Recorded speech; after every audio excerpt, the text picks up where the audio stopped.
Lyndall Farley, welcome to the podcast. I'm so happy to be here. I am too. And one of the things that I've thought about prior to us recording today was our conversations back about a month ago. And for our audience, I will just tell everyone out there that Lyndall caught my attention. It's almost been 2 years ago with this idea of being a sabbatical coach. Being that I kind of strive on the unique, I started thinking to myself, oh my gosh, a sabbatical coach, that's interesting. And I may have it wrong, Lyndall. I don't know if you reached out to me or I reached out to you, but either way, I wanted to learn more. And I can't, I'm super excited that you're here to tell our audience a bit about your work and what it's all involved. So, can we start with, could you tell our audience what is sabbatical and how do you reference it? How do you use it? What is it all about? Yeah, and such a great place to start. Thank you so much for starting there, Eric, because there's a Sure. lot of confusion around this term sabbatical, and there's lots of different words flying around, Right. particularly now as they're becoming more popular. But the sort of generally accepted definition of a sabbatical is that it is an extended break from work for the intention of pursuing other interests. Right. So let's break that down. So an extended break from work, that's, longer than vacation. Right. So typically a few months, it can be, up to a year. We're talking a really long break away from work. But then Mhm. we're also talking about the fact that it's an intentional time where you get to pursue other interests. And that sets it apart from, career breaks or other reasons that people are out of the workforce, like Mhm. raising a family or, for a health reason, right? Because it's around you having the intention to pursue other activities, but also that you have the control and the ability to go and pursue those activities, right? So it really brings a sabbatical back to the length of time. So it's a long time away Mhm. from work, and Yep. it's an intentional break where you get to do what you want, all your dreams can come true. I've heard that before. Yeah. That's awesome. So when you describe this a long time, is there a typical time frame for a sabbatical, or can it be just depending on the person, the situation, and all of that? Yeah, there's a lot of differences in the length of time that people take, and I think there's another nuance here as well, is around whether it is company supported or not supported by your company. So, Right. if some very lucky people, and increasingly so, their companies offer a sabbatical, and that this might be paid in like for super lucky people, but Right. for most cases, it's unpaid, right? And so if it's a company supported sabbatical, they do tend to be shorter in duration. So 1 to 3 months, sometimes 6 months, right?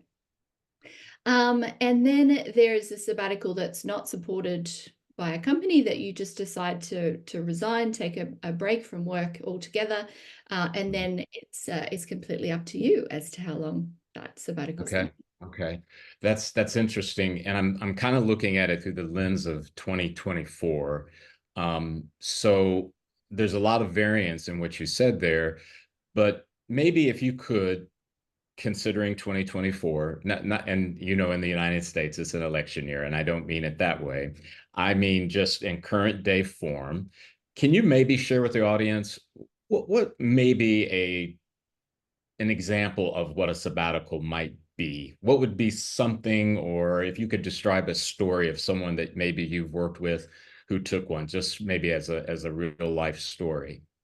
Yeah. So I'd love to tell the story piece. Let's do that. But first, I think there's a really important context around how what you were talking about with it being in 2024. So like today, right? And Yeah. there's sort of a past and a now kind of narrative on this.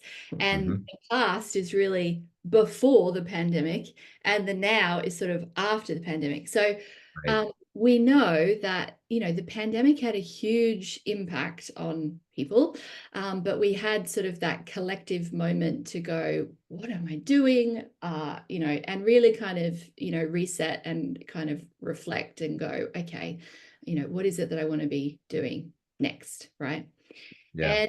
And how do I really want to live my life and what's important to me, right? So at the same time, we've also had over the years increasing burnout. You've got, post the pandemic, we had the phenomena of, the Great Resignation, and then there was Yes. quitting, and there's all of these kinds of factors that are leading into people wanting to now take a break from work, right? And Right. so whether that's, a career break, a sabbatical, whatever, a golden gap year, a mini retirement, whatever you want to call it, Hmm. people are taking these breaks now more after the pandemic than they did before, right? Before. So Yeah. there's been a massive uptick in people taking sabbaticals. And actually, also, there's been a 61% increase in the number of companies offering a sabbatical since the global pandemic. Wow. So it's just a trend that is sort of, coming to pass now. It's really kind of stepping into its own. And that is because people sort of woke up and decided that they wanted to do something different, but also that they're on the path to burnout, and they really needed to make some changes, and that involved taking a step back, taking a break, reflecting, and then reimagining their next step in life. What's interesting, Lyndall, as you mentioned that, and I just got to thinking, and what I'm about to say, I don't want to minimize the impact of the pandemic because it was big. I Yeah, mean, across many fronts. However, I'm the kind of person that I try to find something positive, something that is redeeming, even in something that's really bad, right? yeah, Could it be that maybe the pandemic helped sort of birth a yeah. more accepting approach to this? 100%. I think it was a huge silver lining of the coronavirus and the pandemic, was that it just gave us this collective moment to stop and rethink Right. and just reflect on what's important. There's nothing like being confronted with mortality to make people think about where they're going and just get off that hamster wheel for a moment, you know? Yeah. Yeah. And so, yeah, I think that was a huge silver lining. I have no data to support this, Eric, but I actually think that it um, brought the concept of sabbaticals further forward, or accelerated their Hmm. adoption by about 5 years, 5 to 10 years. I think it really sped. I think we would have got there anyway. I don't think it's because of the coronavirus, but Wow. I really think it gave us an accelerator towards the acceptance of sabbaticals. That's that's such a great insight, because I think a lot of things, and I've heard that kind of statement in regards to other subjects, that it was already on its way, but the pandemic, as you put it, accelerated the adoption, right? Yeah, And again, it's kind of that it's the two-sided coin. On one hand, it was a global pandemic, but on the other hand, I mean, yeah, if you told me sabbaticals are going to be a more acceptable, more accepted norm, I'd say that's a good thing, yeah. without a doubt. So, um, what if somebody said, okay, so if I do this sabbatical thing, Lyndall, what are some of the benefits that come to me by doing that? And I know there's the obvious ones. You get time to reflect, to determine what you want to do next, but are there other benefits to a sabbatical? Yeah, well, how about I answer that by also answering your prompt around the story, right? So I'll Yeah. Yeah. I'll answer that in real life story form. Perfect. So let's take one of my clients, right? Yep. My clients are confidential, so I Got it. won't Understood. No doubt. identifying features. Right. Um, but he was a guy who was in the middle of his career, had absolutely reached, a lot of success in his career, had, gone and done the Ivy League, MBA, and, he was really successful, but at the same time kind of floundering, just not really sure what he Mm, wanted to do anymore. Certainly was not happy, not thriving at all in work, right? mm, right. And um, came to me, was very, I guess burnt out, a bit depressed, and a bit lost. And we crafted some sabbatical plan for him that felt like it was, structured or had enough structure in it, but then also enough time to sort of just have the freedom and flexibility to follow opportunity and take advantage of serendipity, right? Right. Right. And he didn't have any big plans to travel the world or do anything like that. He really just wanted to, lean into exploring concepts like philosophy and language and things like that, right? Um, at the same time, he and his wife were considering starting a family, right? And Right. he also was kind of confronting, oh, what's this going to mean for the next chapter of my life? I'm ready to become a dad, like lots of those kinds of things were coming up too.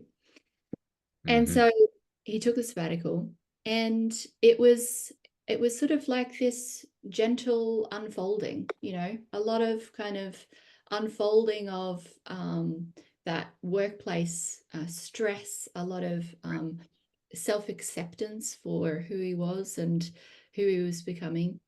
Uh, Hmm.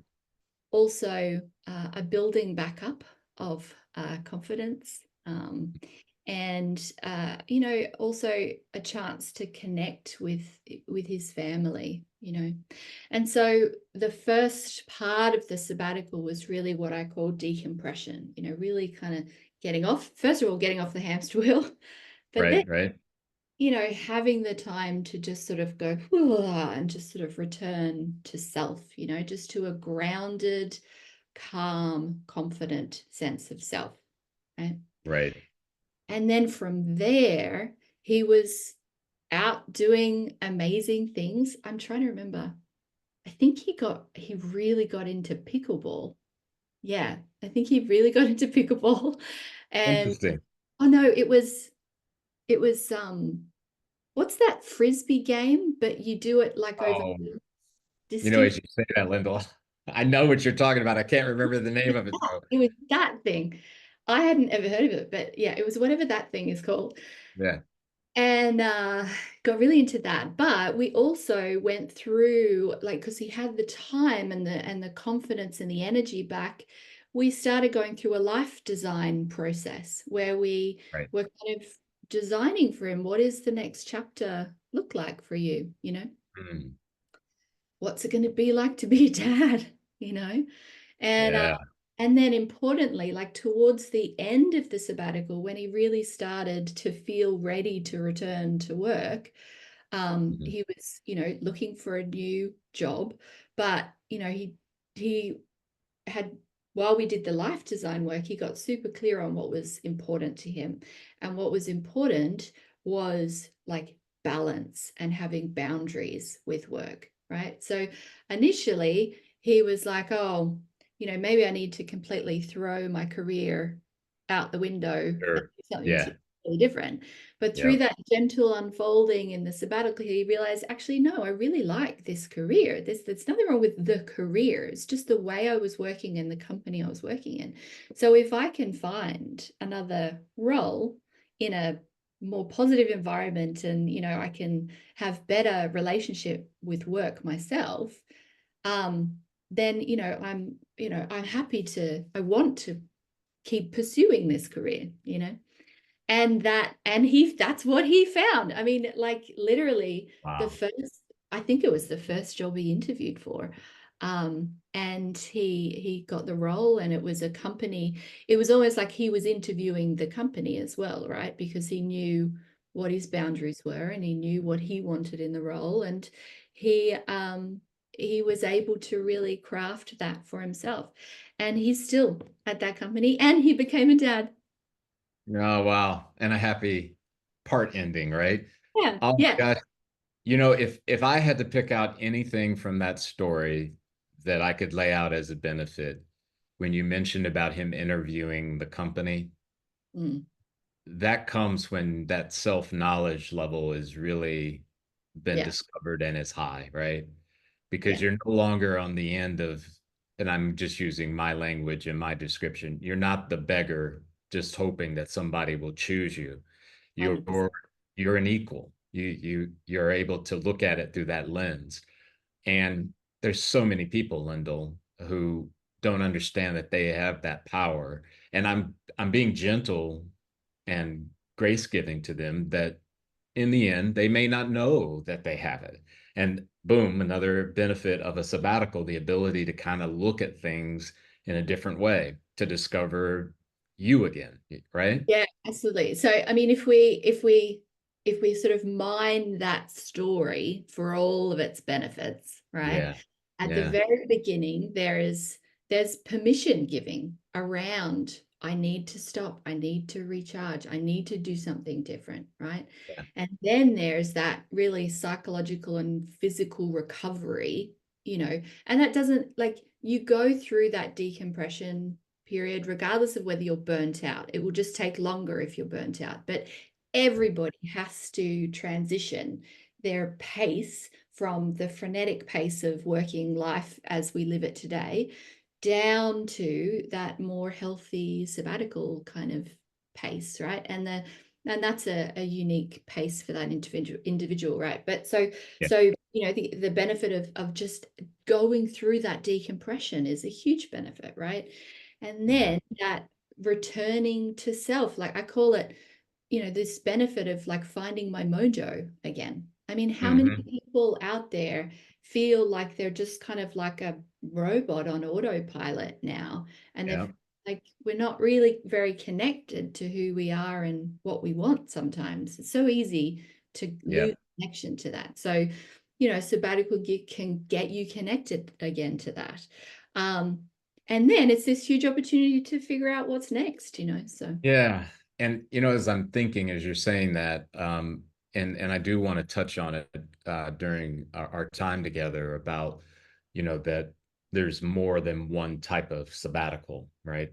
There's not always has to be this big chunk of time. But before I go there, I'm thinking of that audience member who might be saying, well, Lyndall, hey, that guy is an Ivy League educated captain of industry, makes lots of money, and he can afford to do that. I'm just an analyst for a large bank. They won't do that for me, and I don't have that kind of money. I can't. So maybe that's the segue into what do you say to those folks, right, who maybe legitimately are in that place, right? Yeah. Um, are there other ways of getting to this sabbatical and getting to those benefits? Yeah, I think there's absolutely an acknowledgement here that taking a sabbatical is a privilege. There is a large portion of the Right. economy who are living paycheck to paycheck or below Yep. the poverty line, where this privilege is not available to them, right? Right. Having said that, there is also a large portion of the economy who think that it is not available to them. Mm-hmm. But if they think a little bit strategically about it, it absolutely can be, right? So let's talk to those people right now. Yes. Right. Yes, So, absolutely. because now we've segmented a little bit. So, Yeah. um, I think to those people, it's really about being a bit strategic in how and when you do it, but Mm-hmm. also planning it ahead of time, right? Mm-hmm. So maybe you're not going to take off a year, right? But maybe you can take off 3 months, right? So Yep. this is the kind of I don't know, thought experiment, challenge I like to give people, right? Mm-hmm. If I told you, and we'll just pretend you're one of these people, Eric, All okay? right. Okay. I like it. If I told you, Eric, that 2 years from now, you have to take 3 months off work, your life actually depends on it. Like you have to work out a way to take 3 months off work, but you've got 2 years to prepare for that. What would you do? Very interesting. And as I'm thinking about it, I would begin to, well, first I would talk to my family and I Mhm. would say, this is coming. It's Yeah, not tomorrow, but yeah, we need to start thinking differently for the purposes of that. of course. Yeah. Then I probably would move to business stakeholders, partners, and to let them know that we need to start developing a plan of what and how we're going to handle X, Y, and Z. Because coming in 2 years, I'm going to, as you just said, because my life depends on it. And this would also, Lyndall, it's an advertisement about why it's so important to build strong connections and relationships, right? Mm. Kind of off the, but it's really connected because those support networks are the ones that are going to help. Because I think in my mind, and I'm guilty of doing it, I'm getting better, right? Of just going, oh, well, Linda, that's not a problem. I'll be ready and I'm ready to go. And when it happens, I'm there and I'm going to be committed. And I've got all these things in my head that tell me I'm ready. But the Mhm. reality is life will deliver surprises. Yeah, Life will deliver, fill in the blank. And I yeah, guess that support network is where I would go yeah, to begin the preparation for that. That would be that's a yeah. long-winded way around to what you asked. Yeah, and that is such a great way of answering it, right? So the first response that you had is, well, let's think beyond just me. Let's use the support that's around me. So that's a fantastic strategy, right? And people listening to this can use a similar strategy. Everybody has people that can support them, right? And by the way, Lyndall, I have scars to show for doing it a different way, which is Yes. I'm going Well, to do this and get out of my way. And yes. you can't Well, tell me. yeah. So the scary thing is that whilst I gave you your life depends on it kind of, scenario, Right. this can happen to anyone at any time. I mean, all you have to have is something unexpected happen in life, a health scare, Yeah. whatever it Yeah. might be, and you have to take 3 months off work, right? And Yeah. but the difference is here, you get hit by a bus, you got no warning, no preparation, and you just have to make it work, right? The Right. difference with a sabbatical is you got 2 years, 3 years, 5 years to prepare, right? So, Mhm. in the same way that you've got to trust yourself to know that you would make your way through if you were hit with something that was unfortunate in life. You Right. can trust yourself that if you put the right, and here's the kicker word, priority on taking a sabbatical, 2 years in the future, that you can also make that happen. Mhm. Yeah. And one of the things that I think about, Lyndall, is this idea of, okay, I want something different. And I'm going to go back to the pandemic and just from a personal perspective. It made me look around. It made me question. I ask questions like, is this really the way I want to live? Is it, and I'm almost thinking I would say to that person out there in the audience is, not asking you to go to the loss that maybe you experienced or the negative outcomes and all that stuff, but just go to the positive of what was your mindset like? What did you reflect on? What did you question? And Mhm. maybe use that mindset to help propel you toward a sabbatical, right? Mhm. Yeah. And I almost think as we're talking, Lyndall, it's not a question of if we should take a sabbatical. It's a question of when. And you know what I mean? Yes, yes, I 100% fully agree. I mean, come on, Eric, I've taken 11. I told you. Oh, wow. Yeah. Yeah, but I mean, for me, it's a way of life now because that's something that I realized quite early in my career, or as an adult, that I wanted to take these. I didn't want to just work my whole life. I wanted to go out and live a big life, and that involved Yeah. doing things outside of work, Yeah. volunteering, traveling, being an entrepreneur, all of these different things that I've had as big goals and bucket list items for myself needed time Yeah. away from work, right? So, Yeah. And do you think in some ways, and I guess as I think about it, then maybe we've allowed work to occupy more of our souls than we should. oh, Eh, 100%. Yeah. I mean, You know what I mean?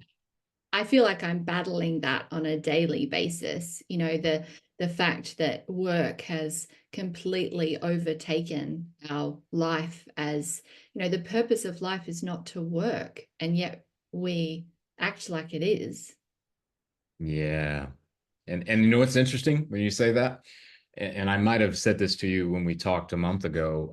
I have someone, he's an entrepreneur. I'm trying to get him on the show, but it's like I gotta find a way to just like maybe kidnap him for an hour. But his story is so powerful. And I think this is the maybe the worst kept secret inside of, and I'll speak about the United States. He was on fire to start this company, and he did. And it became what we would maybe identify as being very successful. And then he found that he was bored. He found himself disillusioned. And Lyndall, he said to me, it's because I thought that this work would validate me. Yeah. That's what he was searching for, was validation. Yeah. The reality of it, and he readily opened up about this, is that it did not validate at all.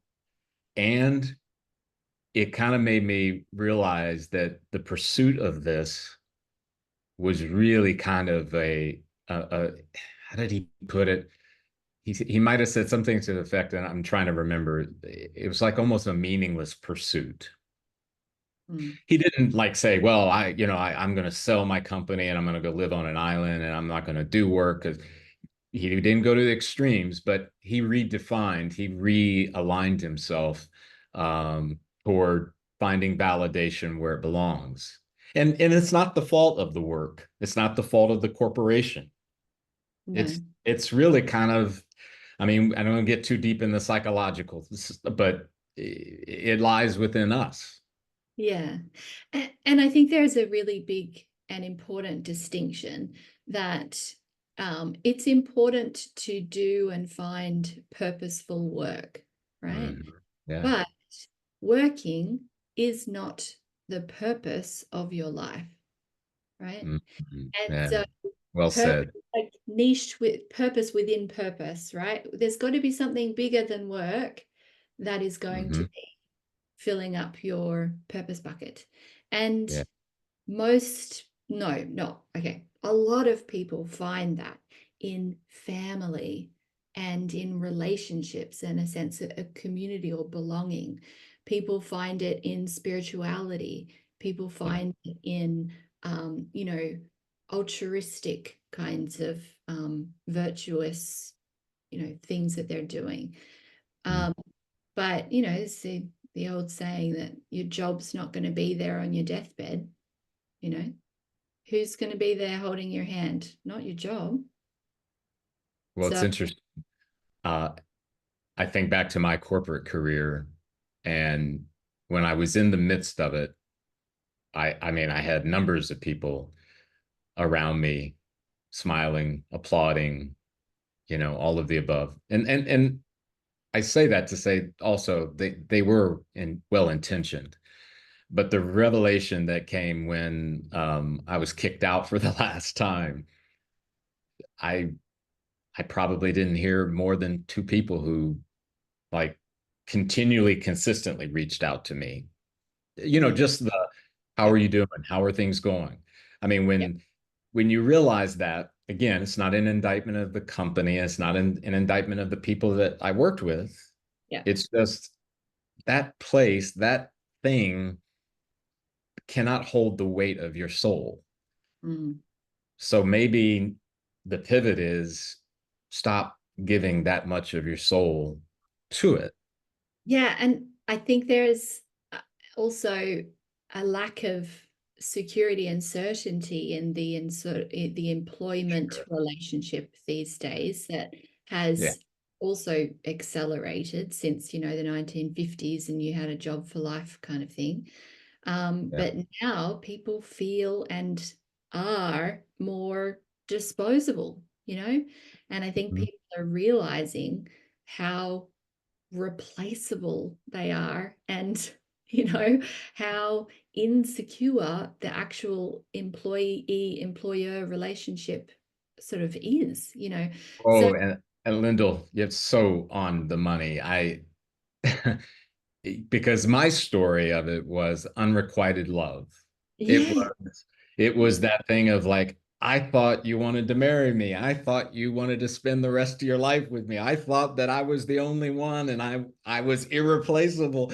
And the reality was, no, that's not how we felt about you. That's not. And again, I want to say this, it was one of the best things that could have ever happened to me because it opened my eyes that like, Eric, you're not supposed to put that much weight on their shoulders. It's not theirs to carry, you know? But anyway, I yeah, So you go ahead. all of this to say that people realizing this, and they're realizing this sort of as they get to the middle of their career, actually, right? Right. But it's been accelerated by all of the kind of triggers and factors we've been talking about. Yep. But at the same time, this is why people want to take a step back and go, well, hang on. I think I've been plowing way too much time and energy and too much of myself Yep. into this unrequited love. I Yeah. think I need to take myself back again. And Yeah. the one thing I have to say is, there's lots of different ways and that people might go about doing that, right? I am not at all saying a sabbatical is the only way, but Yeah. what I'm Right. saying is I I have always just found it really hard to decompress, come back to myself, and extricate myself from the environment that has been having me sort of wound up, to unwind myself from that environment whilst still in the environment, to me seems impossible. I mean, I've never been able to do that. And so I have to step out of the environment, aka sabbatical, to Yeah. be able to then look at the environment and go, that seemed pretty unhealthy. I definitely needed to leave that, you know? Right. And do you find, Lyndall, my gut says that you probably have experienced this with a client or two, where the fear of the unknown is greater than that fear or anxiety of staying where they're at. Do you know what I Yes, mean? I absolutely do. And I experience this all the time with clients, and I've experienced it myself in my own sabbatical. Right. There's a tipping point, and I see it. You almost see it in a client's eyes. You can almost see it the moment it occurs. And that Wow. is when the fear of staying put becomes more than the fear of uncertainty. So, like, the uncertainty, stepping into uncertainty and the unknown becomes the lesser evil of Mhm. just staying doing what they're doing, because they can see that this path that they're on is leading down a really dark track. And Yeah. suddenly the fear of just going on down that dark path becomes greater than the fear of stepping off the path. And that is the tipping point of the shift, where Yeah. taking the sabbatical becomes less scary than not taking it. Yeah, absolutely. And there's something to this idea of being able to give yourself the margin to be able to step away, right? Because in our world, in the work that we do, we kind of taken the approach of we'll meet you where you're at to help you with this thing called emotional intelligence. However, I typically will always give a bit of that sort of the disclaimer, the warning label.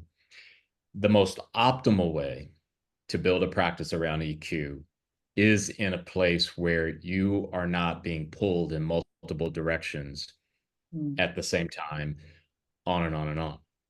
Yeah. And ideally, Lyndall, I haven't said this to you, but ideally, it's people who are in sabbatical that would get the most out of emotional intelligence work. And it Yeah. maybe makes total sense, right? It's kind of like, well, I'm not pressed. I can actually focus on me and focus on learning, focus on and on. So it's Yeah. almost I say it this way because I will work with you wherever you're at. But Yeah. you need to understand, you have to kind of that strategy again, me coming and doing a 2 hour workshop is not as effective as me coming alongside of you for a year. And I get it. Some people can't afford a year. Some people can only afford a public workshop that has been, designed with sort of high level, content. I think, and I'm heading toward this idea about the employer. Um, it's so it's so encouraging to hear that there is more of an adoption of this, Mm. uh, because from an economic standpoint, to you said what you said earlier, and I agree. Not everyone has the means and the wherewithal to do what maybe your example with the client was able to do. So, Lyndall, if you were talking, and I'm sure in our audience we have some owners and CEOs and all that good stuff, what would you say is the benefit for their company? If they're out there going, okay, great. I'm glad that Eric has discovered Eric again, but what's in it for us, the Yeah. company? Yeah. And that's a really important discussion that Mm, company leaders need to have, right? right. So first of all, I think a leader needs to ask themselves, what is the cost of burnout, right? So Mm, if somebody has to go on medical leave, or if somebody is like abruptly leaving, the company, mhm. what is the disruption and the cost of that to I mean, it's a lot, right? The number is obviously going to change, but it's incredibly disruptive, and it's absolutely not an optimal way of running a business, right? Yeah. So again, back to the what would you do if I gave you 2 years and you had to take 3 months off kind of analogy. It's the Yeah. same thing. What would you prefer? Would you prefer to just work your employees to the point of burnout and then they abruptly leave? Or do you want to recognize burnout and put in preventative programs like a sabbatical program that allows you to allow them to return to the workforce recharged and healthy with a good outlook, right? So there's the Mhm. well-being kind of burnout angle. Yeah. A lot of the companies that I work with, because I also consult to companies on how to build, and amplify sabbatical programs, Mhm. uh, they're working with an aging workforce who are close to retirement, right? Yeah. And the people who are around retirement age, that generation, are incredibly fearful in many cases around retirement. And at the same time, there's a huge sort of succession planning critical mission that a company needs to do to prepare for their senior leaders kind of retiring, so passing the baton on. So Yes. with some of the companies that I work with, we've been using a sabbatical program for their leadership teams or their executive level Hmm. to help smooth that transition into retirement. So it's this wonderful practice mini retirement. The leader gets to try on retirement and sort of start figuring out who they want to be and what kind of life they want to live in retirement. Mhm. And then they return to the workforce and they've got some more time to set things up, like they want to go into teaching positions or board positions or whatever it is, so that Right. once they get to retirement, those things are set up and they're ready to go, right? They don't just get to retirement and then there's nothing, right? Because it takes Yeah. time to get a teaching position or get a board position in place, right? So they've got that beautiful, smooth sort of shift into retirement. But then at the same time, what the company is getting is this practice of what a succession plan might look like. So they get to try the new leaders coming up. The new leaders get this wonderful exposure and opportunity to step up, take new opportunity, prove that they're ready for that new promotion, Right. you know, Yeah. Yeah. and try on what it's like to be in this role, and at the same time, from client's perspective, the client is getting access to more people in the company, and there's deeper client relationships by simply just having Mm. different contact points between the client and the firm, right? So there's all sorts of different reasons that companies kind of want to do this. In the tech space, Right. it's absolutely around attraction and retention of people as well, particularly maybe not for the big tech firms, but for the Right. little tech firms who are trying to hire talent in very Yes. competitive niches. Having something like a 2-month sabbatical program, maybe a paid sabbatical, I mean, that's a huge perk to offer your employees, right? And one that the younger generations who are coming up through tech really value. We know that. A survey the other day said 71% of people would take a sabbatical if their company offered it, right? And so there's the attraction piece, but also the retention piece. It's not just about burnout, but it's about giving people reasons to stay, right? And so if you cleverly craft your sabbatical program and the policy around it, you can craft your the tenure that somebody needs to have been with the company, the length of service somebody needs to be with the company for, Hmm. at sort of natural exit points, right? So if you feel like there's a churn point in some place in your workforce and you want people to sort of stay for a bit longer, you offer the sabbatical just before the churn point, right? And so they are holding on to stay and take the sabbatical and then returning again refreshed and ready to go for the next chapter. So you're not losing people. Interesting. That is so powerful. I I think about specifically some person in my family who is very successful, very good at what they do, and they work for a large organization that's just it's like they are just plowing the field Yeah. and there's no thought. It's just once we plow this field, we're going to the next field and then the next field. It's just everything is just we're just plowing, plowing, plowing. And he's at a point where the thought is, well, hold on a second. I don't want to just mindlessly plow fields and just, you know, and I think about that, your distinction about maybe the smaller mid-size tech company who realizes that this is a pathway to burnout. We want to offer something that is unique because I would imagine it's a differentiator, right? It is. And it places people at a because I think Lyndall, our audience realizes that neither of us are saying, oh, corporations are bad and companies are wrong. We've got to, no, it's not that at all. We're just kind of wanting to introduce humanity a bit into how we get on with this thing called work, right? Um, I got to segue a bit because I'm thinking about maybe the most important part of our world, meaning our individual lives, and that's family. I know from experience of what it's like to crash and burn at, my family being healthy as I'm going through a transition. So, what are the benefits for a family potentially from the individual taking a sabbatical?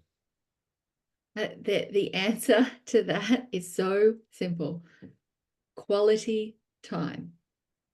Mm, It's as simple as that. Quality time. In the pace that we live and work at, the hmm the amount of time, but also the quality of that time in its ability to connect and build relationships and share experiences and make memories, that time is just not there.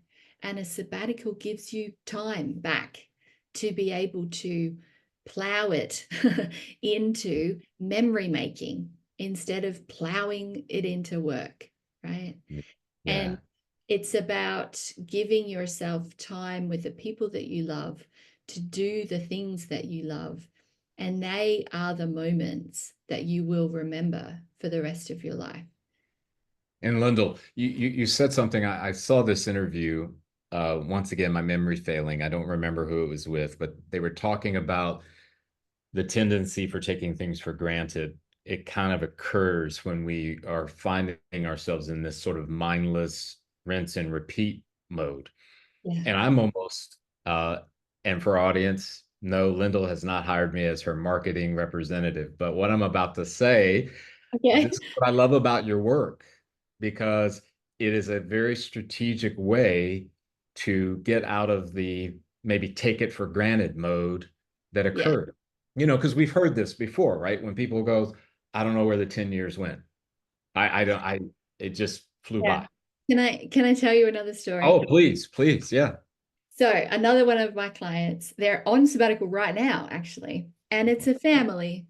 It's a family, and the husband is working in a fast-paced startup world. Yeah. The the wife has got her own business, and they've got I want to say it's like a 4-year-old and a 6-year-old, or a 5-year-old and a 7-year-old. It's like those ages, right?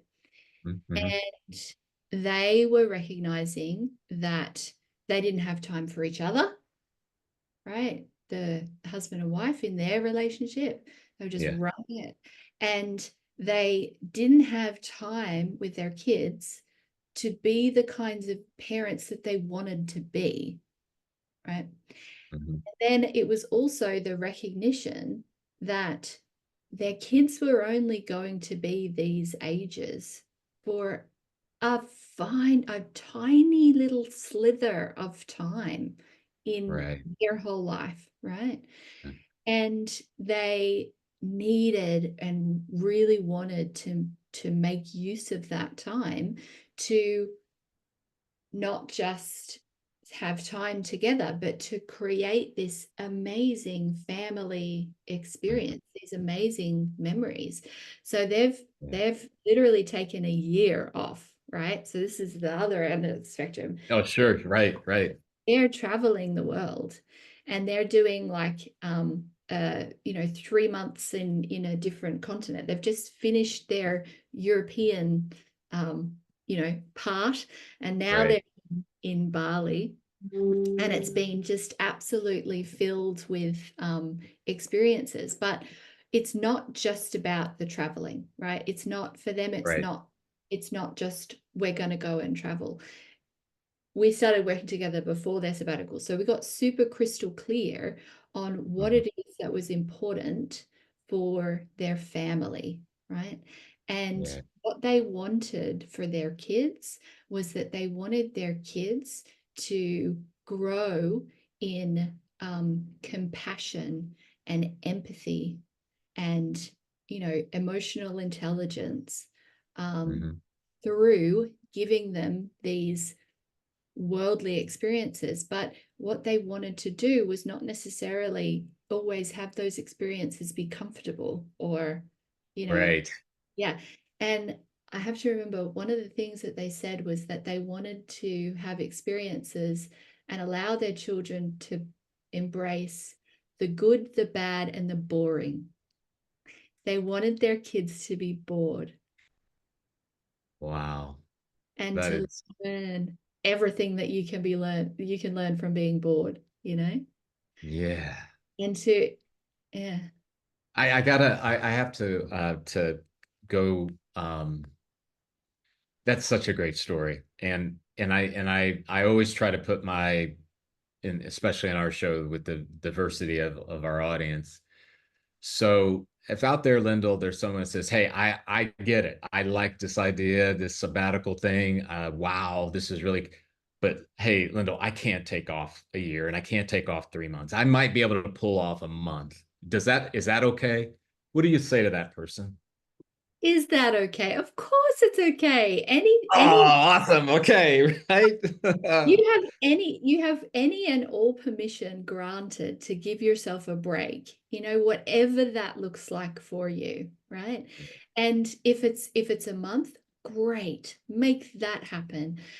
If you can challenge yourself and make that a little bit longer, great, do that, you know. Right, And if, I mean, you know, obviously we're talking about people working with me in my one-on-one coaching program, but not right. everybody can afford that. So great. I also have a sabbatical and career break community that is just a low monthly access fee that people can get classes and courses and self-paced learning, and they get uh, drop-in coaching with me and my business partner, and we get community calls, and we have an entire resource library, right? So there's like, whilst I work in this really deep kind of one-on-one, you know, Sure. relationship with some of my coaching clients, there's Yep. also so much support that's available for people that can't afford that either, right? Because Yeah. I'm going to say something like anti my own marketing is, I've done that before. is like, if you can't afford to take a break, right? And you're choosing between, taking a break or hiring a coach, I want you to take the break. Don't hire the coach. Don't hire me as a coach. Right. If like, if you really can't, if yeah, basically, so let's say, you can you want to take a break, you can maybe only make 1 or 2 months, you're Hmm. not in the place to afford a coach, that's fine. Join something like Breakspace, which is our community. It's completely affordable.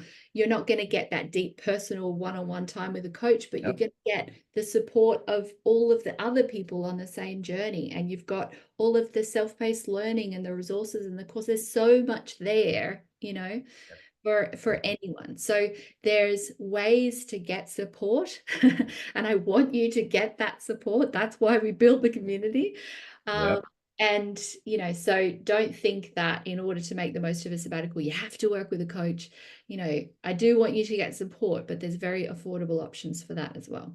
And that's awesome, Lyndall. And for our audience, as always, we'll have in the show notes ways in which you can join that community as well as get more information on Lyndall. And I guess, Lyndall, as we're kind of getting toward the end of our time together here today, and which I hope you'll come back because I still have some other things I wanted to talk about. No. Uh, it's been great. I guess when I'm so encouraged that people might today go, wow, I when I saw this at the beginning, I'm thinking I can't do that. That maybe now they're kind of going, well, maybe I can do this, right? Yeah. Um, what would you say? I mean, I guess from a societal perspective, right? Let's just kind of look at it from that. And I know you're in Europe, and I'm in the United States and all. Um, what do you think is maybe one benefit for society, for the community, world community, when people are taking sabbaticals? Yeah. If we step back, right, Yeah, and we look at the way things are heading with the pace and pressures of work, right, yeah, we're basically creating a workforce that is stuck on a hamster wheel, completely blind focused, just working into a hole, right? Mhm. Kind of just the direction that work is going at the moment, right? So would you rather that workforce, right? Or would you rather the workforce that's able to strategically plan and prepare for short breaks from work every few years, every 5 to 7 years, right? Yep. Where they step out, they recharge, they develop their EQ, they develop their sense of self, they develop a plan for the future, they develop career skills, whatever it is that they want to do in that time. And then they step back into the workforce as whole, creative, unblinkered, productive people in the workforce. I mean, that workforce is the one that I want for the future, right? Yeah. Not the robots. And you know what? And again, I'm such a bad host today because this is one of the things I want to talk to you the next time, but I got to Okay. bring it up. I have to bring it up. I think there's also, I would ask that employer, that, government entity, whatever it may be, do you really think you have enough money to pay for the healthcare cost of the robot version? Yeah. Yeah. Because Lyndall, is, I know you know, we haven't talked about metabolic health. We haven't talked about the No. impact of burnout, the stress, the Yeah. cortisol. So, on that point, let's pick it up there when you come back, because I do Okay. think that's vitally important, near and dear to my heart. I cannot thank you enough for joining us today. It's been awesome. It's been Ah, awesome. it's been an absolute pleasure. Thanks. And everyone out there, as you could tell in my voice, this has just been a great episode. I hope it's been enjoyable for you. And we look forward to the next time that we're together. Take care.